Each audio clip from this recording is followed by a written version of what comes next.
Hi, my name is Misty Aracion, and I'm a family liaison with the PTI here at Parents Reaching Out. Hi, my name's Adam Shannon. I'm also a family liaison with the PTI here at Parents Reaching Out. So today Adam and I are going to be presenting How to effectively run your own IEP or ISP. some basics that we need to cover first. First, the meaning of self-determination. Self-determination means making your own decisions and taking control of your own life. And also, we speak about self-advocacy, which means self-advocacy means speaking up for yourself and what you want to get out of day-to-day life. So we know that meetings can be intimidating, but you can learn skills to participate and lead them. There's lots of different ways to participate in and lead your own meetings. So what do you need to know? First, you need to know what do you want for yourself and what do you want for your future. What kind of job do you want? Do you want to go to college or vocational school? Do you want to live on your own? It's important to know where you're going so that you know how to get there. You also need to know what are your strengths and your challenges. And it's also important to know what works for you and what frustrates you. Exactly. So what else do you need to know? It's important to know of the components of the IEP or the ISP. What are we going to be talking about, right? Learn everything you can ahead of time. Definitely. Say on how those meetings are run. You definitely want to do your research, your homework, whatever you may want to refer to it as, because you want to go into those meetings as prepared as you can so that you can get to the end goal that you and your student or young adult are trying to achieve. And there's lots of ways you can find out more about how the IEPs and ISPs are run. Here at Parents Reaching Out, we're always happy to help you walk through the IEP process and what happens. We have a fabulous handbook that you can access on our website. We're also happy to send you a hard copy. You can also Google, right? But find out as much as you can ahead of time. So it's also important to know who's on the team. Who are their players and what are their roles? Exactly. The team is very important. For an IEP, there's usually the principal, the head of education for that school, the student teachers or teacher, whatever grade level your student may be at. And it's important to build those relationships also with those people. That way you know ahead of time where they're coming from. Great. And it's also important to know that you have options if things don't go well. This can help with feeling a little less nervous if you recognize that when you go into one of these meetings and if you don't feel like things went the way that you wanted them to go, there's a lot of different options to you to be able to work out your differences. But it's always important to remember that this is a team and you're part of that team. Most definitely. And so why does this matter? Because it's your education and your life.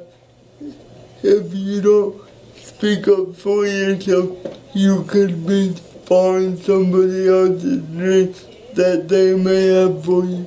If people do not speak up for stuff we would not have civil rights laws such as the Americans with Disabilities Act, 504 of the Rehabilitation Act, and education laws such as individuals with disabilities education Act, better known as IDEA. So that's very important because, those people who started all those advocacy movements, if we don't continue, and especially the next upcoming generation, then we won't improve upon those things. So it's very important to advocate for yourself and advocate for others also. So you have rights and responsibilities at your IEP or ISP. You have the right to have your opinions and needs heard. You have the responsibility to listen to other people on your team. You have the right to work on things that matter to you. And you have the responsibility to learn about things that will be important to you later in life, like the skills that you're going to need. Definitely. And not only the work portion, but as you go into these meetings, you want to focus on maybe a little bit of fun stuff that you might want to achieve because, we all can't just work and work and work. That would be very tiring. So you have to figure out what do I want to achieve as far as fun. Now what does that look like? Maybe you want to go on vacation to Orlando, but maybe you like playing video games or computer games, something else that you want to be a part of your life. Wouldn't you agree? I agree. And there is that extracurricular and leisure activities that's included in the IEP, and often that kind of is brushed over very quickly. Leading your own IEP, that's something that you can really focus on, and looking at that piece that's important to you. Most definitely. So, how do I get ready for this? We have lots of tips on this one. We do. So remember that it's okay to be nervous. This is your life and it's your education. I think in the beginning everybody's kind of nervous when they first are walking in IEPs. Were you nervous in the beginning? I was because there's a lot of people in the room and it can be somewhat intimidating at times. But the thing is you have to go in there with the mindset of what do I want? What do you want? Because people can't tell you what you want. You have to give them an idea so that they have something to work with and they can help you make that idea a reality. And I think too, sometimes what helps when you're nervous is when you're going to be leading your own IEP, your parent is more than likely going to be there with you. You are also allowed to invite other people to your IEP or ISP that you feel like will be beneficial. And I always say to people, even if it's that you invite your neighbor who knows nothing about IEPs, but they're the person who can come, bring them. It helps to have another person there because IEPs and ISPs can be very emotional. And it helps to have someone there that just even can listen and take notes so that afterwards you can say, like, I think I heard them say this. Did you hear them say this? And it's just good moral support. Don't you agree? I agree. Yeah. And you also want somebody there who's gonna be really honest with you, who you really trust. That way, if you get caught in a situation in an IEP or better yet, an ISP, that person could say, here's what I see, here's what you need to work on, really holding you accountable. And even though at first that may seem kind of odd to, have somebody be really honest with you and say, look, we'll get better at being more diligent when it comes to your schoolwork or your job when you get older. You need that feedback to improve and learn how to become a better advocate for yourself. Right. And as a courtesy to your team, always let them know ahead of time who it is that you plan on inviting if those people are not on the invite list. Definitely. And so another thing we suggest is think about your hopes and dreams and what you want for yourself. We actually have some handouts, and at the end of this PowerPoint or the end of this workshop, we're going to have an email that you can email. We have 2 different handouts that can really help you sit and think about what are your hopes and dreams and what it is that you want for yourself. And we find even as adults in our day-to-day life, even Missy and I, we use these tips that we are telling you all to take it. It's important for everybody. And what you want in life and what you need in life can change on a day-to-day basis, a weekly basis, monthly basis, yearly basis. So it's always important to keep improving upon those ideas and those thoughts. I agree. So it's also really important that part of, we talked about doing your homework ahead of time, Adam mentioned, it's really a good idea to write things down in advance so that you're not put on the spot. It's important to, I always suggest having a list that you rank. If there's 10 things that you're really looking for to come out of an IEP or an ISP, write those down and know what the top priorities are. Because it's a team decision. You may not get all of the things that you're asking for, but know what's most important to you so that you're picking your battles.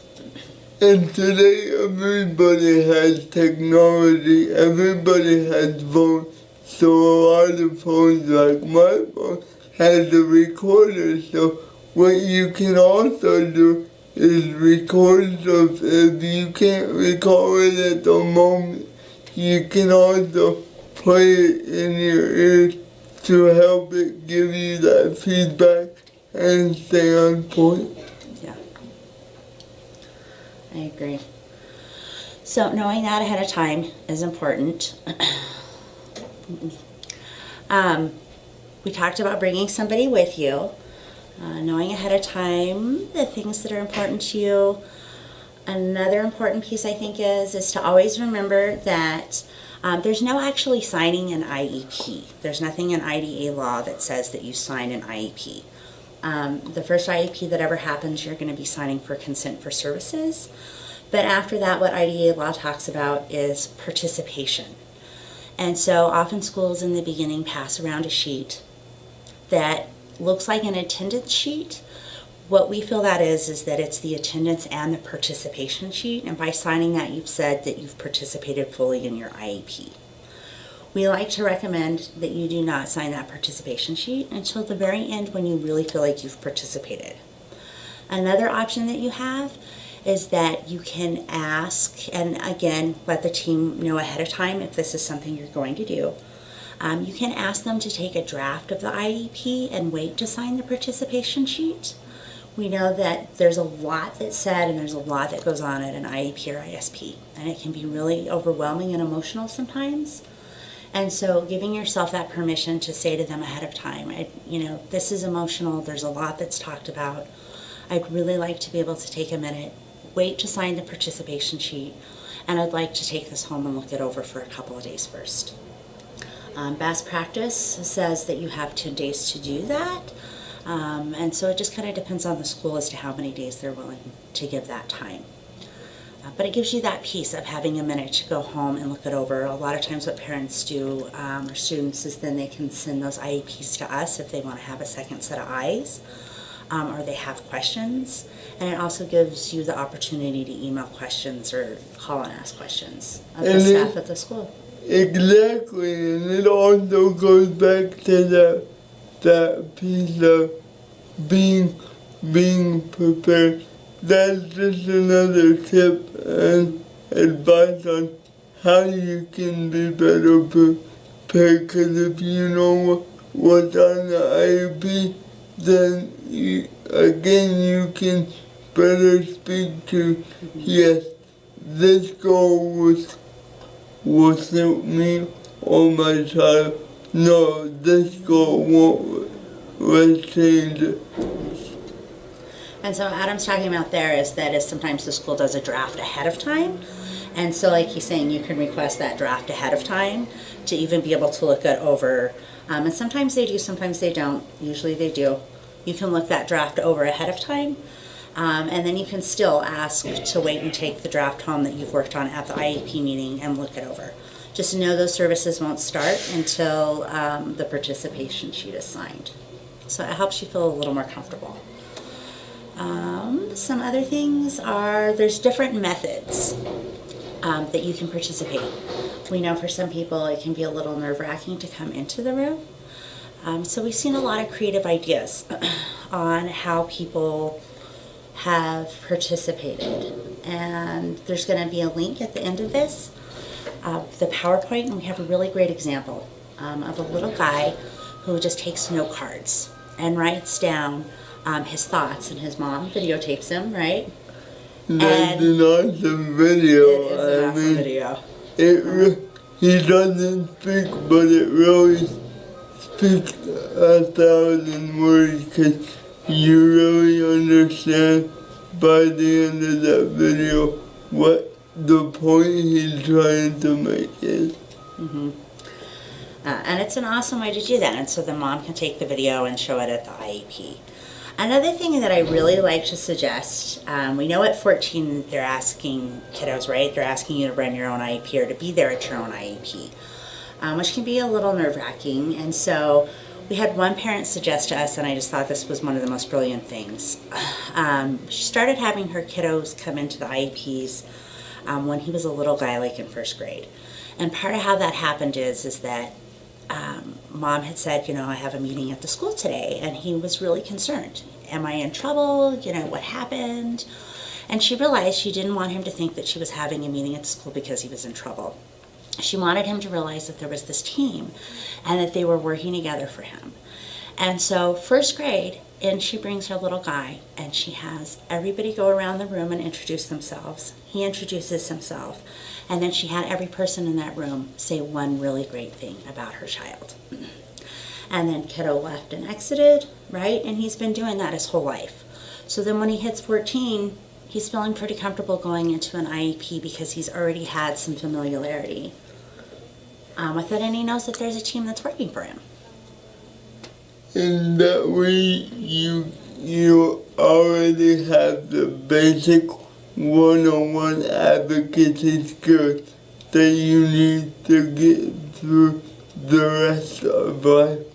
So every time you tell me that story, Mindy, I think it's a really incredible story, because I know that young man is doing real well now, and he's taking control, and he's playing a more active role, which is ultimately what we want for everybody. So that's just a really great story of advocacy.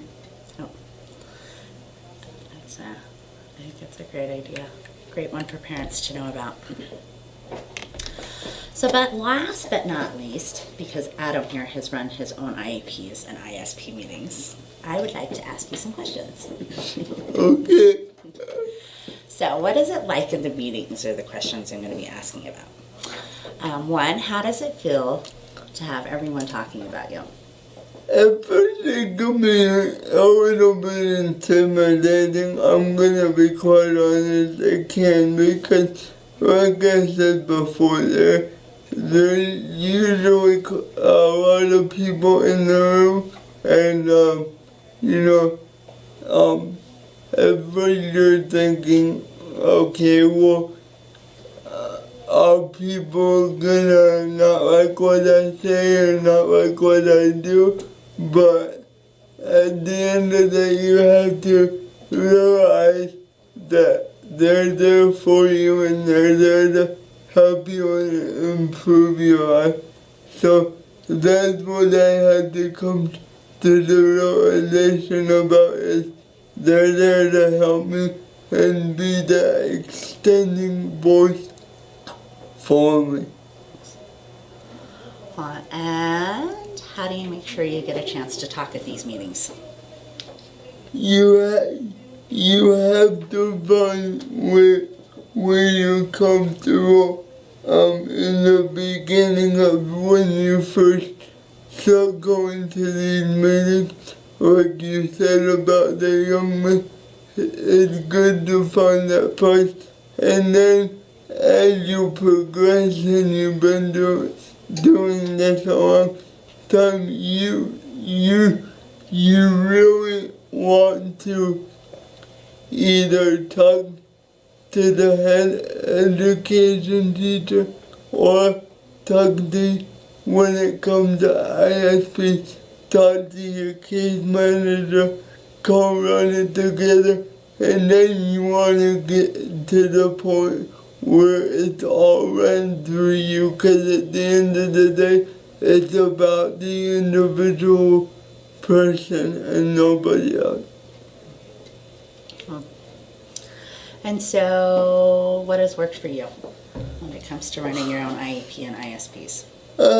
Talking with people beforehand and getting on the same page and understanding where they're coming from, and that way they can understand where I'm coming from. Because in an IEP or be it an ISP, you want to get in there and you want to achieve something, whether that's a little something or a big something. So that's why I say talk to people beforehand, come up with a plan, and know where everybody stands on every portion. And so, what's been challenging for you when you've done IEPs and ISPs? What's been the most challenging? Probably one, being truthful and with myself, because like I said in the beginning, you're gonna have people that hopefully will be honest with you and say, you know what, maybe you need to focus on your comprehension, and you might think you need to focus on, counting money, but it's challenging because you have all these different opinions coming at you, but you have to understand that you have to process it and just work through it. And I think that was the real challenging part for me, is because when I became an adult, especially, because it was like, I got this, but in reality, I had to let my team help me and actually be a team. So it was really challenging for me to do that, but now it works. And so I guess last but not least for our audience, is there any parting things that you want people to know about running your own meeting? It's gonna seem intimidating, but it's actually really not. And more, the first couple times you may feel a little bit overwhelmed, but the next couple times is when you start to feel comfortable and those advocacy skills will really come out and shine through. So that's what I would tell everybody out there. And don't be afraid to take that leap, take that jump, because you're gonna have to at some point. Well, thanks, Adam. Thank you, Christy. Thanks for watching today. At the end of this, there's, like we said, going to be a link to the PowerPoint. And we also have some handouts that go along. And we're going to give you Adam and my email. Please feel Yes, free. we will. Any questions that you have, feel free to email us. You can contact us. Our address is 1920 Columbia Drive Southeast, Suite B, Albuquerque, New Mexico 87106. Our phone number here is 505-247-0192. Our toll-free number is 1-800-524-5176. We hope you enjoyed it, everybody. Thank you for giving us your time. Thanks so much. Have a great day.